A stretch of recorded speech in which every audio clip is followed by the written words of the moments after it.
Thursday of the 17th week in Ordinary Time. A reading from the book of the prophet Jeremiah. This word came to Jeremiah from the Lord. Rise up, be off to the potter's house. There I will give you my message. I went down to the potter's house, and there he was, working at the wheel.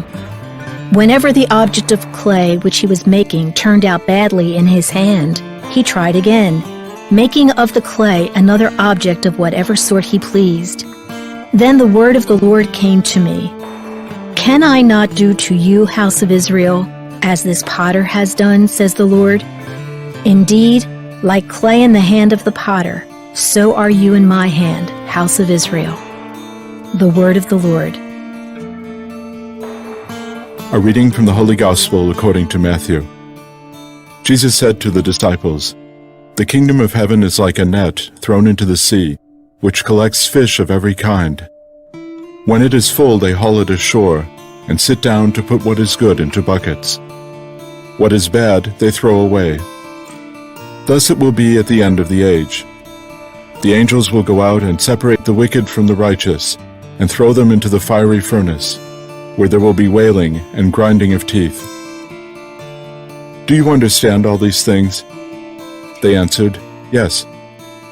And he replied, "Then every scribe who has been instructed in the kingdom of heaven is like the head of a household who brings from his storeroom both the new and the old." When Jesus finished these parables, he went away from there. The Gospel of the Lord. Reflection.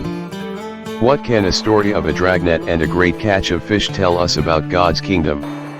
The two most common ways of fishing in Jesus' time was with the casting net which was thrown from the shore and the dragnet or trawl which was let down or cast into the waters from a boat. As the boat moved through the waters, the dragnet was drawn into the shape of a great cone which indiscriminately took in all kinds of fish, and flotsam and jetsam swept in its path. It usually took several men to haul such a net to shore. What is Jesus' point here? Just as a dragnet catches every kind of fish in the sea, so the church acts as God's instrument for gathering in all who will come. Just as the dragnet does not or cannot discriminate, so the church does not discriminate between the good and the bad, the useless and the useful. God's kingdom is open to all who will accept and believe. But there will come a time of separation, at the close of the age, when the angels will send the good and the bad to their respective destinations. Our duty is to gather in all who will come. God, in the end, will give the good and the bad the reward they deserve. God offers the treasure of his kingdom to all who believe. Do you hunger for God and his kingdom?